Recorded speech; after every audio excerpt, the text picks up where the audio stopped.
What you are watching right now is my reaction when I saw that diving was finally announced to New Horizons. In the moment I saw that trailer, every centimeter of my body got filled with euphoria, knowing that one of my favorite features of New Leaf is returning, and slowly, New Horizons is becoming a game more and more interesting. However, as the rat-voiced Bon Scott said, it's a long way to the top if you wanna rock and roll. And there's still a lot to be done to make New Horizons become a game with the same level of interaction as New Leaf. So, in today's episode of Watch JoJo, I present you guys with my top 10 features that need to be reintroduced in New Horizons.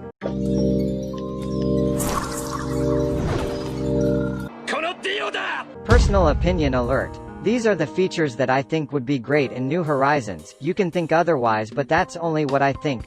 So, no more stretching. Let's begin. Number 10. Shampoodle. This is one of those places that apparently have no use in New Horizons, at least, in the way we know it, now. With the existence of mirrors, the Shampoodle might seem an odd pick to this list, but trust me, you can definitely reuse it. How? Simple. With Shampoodle, we could get more hairstyles, more colors and even some more customization options for the hair, like maybe some color streaks or faded ends. This might be something that might be considered too far and Nintendo might be like, "Sup Marshall." So, forget that, that's never gonna happen. Freak off. But you know, I can dream too.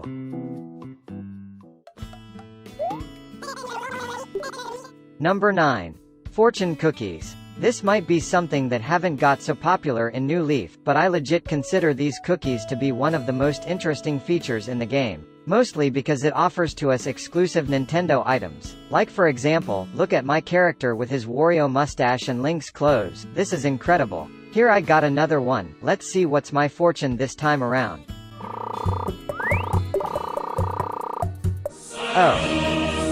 Oh my. What is Tommy going to give me? A Lenin statue?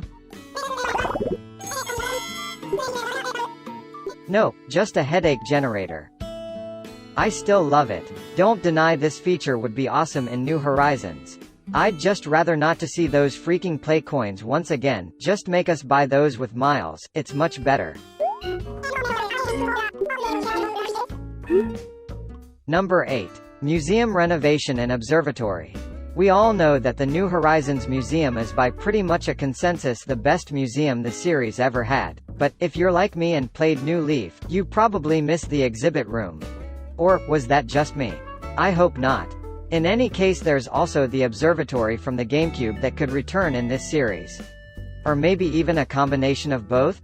I'm honestly just saying that because I want to see Celeste doing more than just wandering around town every now and then. She's too good of a character to just appear once in a while. I wanna see her more often. And also, maybe the silver shovel they sell in there will actually be unbreakable. I guess not because you know, Nintendo. But that's just a polite request. Number 7. Special fruits and perfect fruits. A thing that I always love in my towns is to have the largest variety of fruits possible, which means for that New Leaf was a paradise to me. Even though they didn't had much use in the original game besides selling them for a larger price, they might have more uses in New Horizons. For example, of course the DIY recipes that could come with those fruits would be a total win, like imagine trying to cosplay Naruto in-game. It would look much better with a durian hat. But, for the perfect fruits, I can imagine a great use for it, eating them. Because now we have the stamina counter, and I feel like eating a perfect fruit could stack the counter up to 2, 5 or maybe fill it entirely. That way it would be much easier to rearrange the trees in the island. Number 6.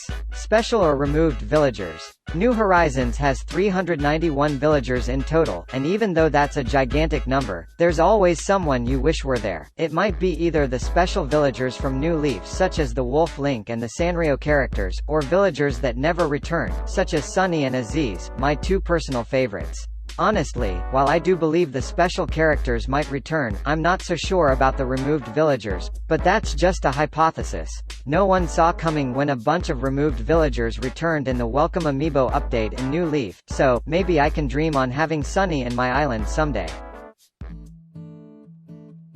Number 5. The Roost. It was a simple place, but damn, I really liked the Roost. Working as a barista was tons of fun, and sometimes certain special characters would show up, and you had the opportunity to know a little bit more about them. I really liked this place, and even though it doesn't exactly match with the island aesthetic of New Horizons, I would totally approve its return, especially since Brewster is easily one of the coolest characters in the series.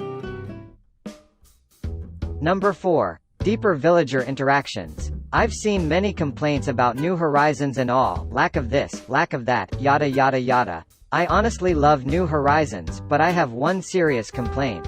That is how shallow are the conversations with the villagers. When two villagers are talking, often something incredibly entertaining comes out, but when it's you and a villager, the conversations go like a phrase and boom, it's over. And that's not even the only thing. If at least these dialogues had some diversity it would be fine, but those dialogues repeat so damn much.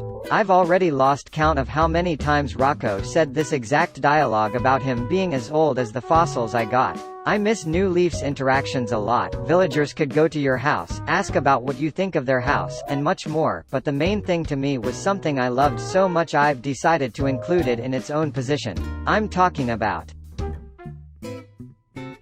Number 3. Hide and seek. This is seriously one of my favorite things to do in my old towns. Hide and seek is so simple, but I honestly love to be invited to play these with the villagers. When I was a child, I used to love playing hide and seek with my friends. This may not be quite the same thing, but it has the advantage of not transforming you in a waterfall of sweat. A sweatfall. What a beautiful creation. Anyway, another reason why I think the hide and seek should return is mostly because since New Horizons is a game that has so many building features, they could use that to make the hide and seek more challenging. Cause let's face it, if you conclude the minigame in New Leaf in more than 10 minutes then you're either 8 years old or the analogic stick fell off your 3DS. Number 2. Flea Market. We already know Cyrus and Reese are already in the game, but we'll arrange their quote-unquote wedding and that's it? They're not coming back for more? The retail was too good not to exist in New Horizons. First of all, we get more profit selling stuff to Reese than selling stuff in the Nookling's cranny, and without mentioning I absolutely loved the flea market. Every now and then some interesting furniture could pop up, and if you showed up when another villager is there, you can trick them into buying your furniture, even though some things may look a bit odd in their houses, since I actually convinced Gladys to buy this cursed thing I got that does this. This might have gave her house one hell of a threatening aura, but at least she's happy with it. I guess. I've mentioned a considerable amount of stuff, but it's not over yet. There's more things I feel like could return, but they didn't make the list, so just so they won't go unnoticed, here are them in the honorable mentions.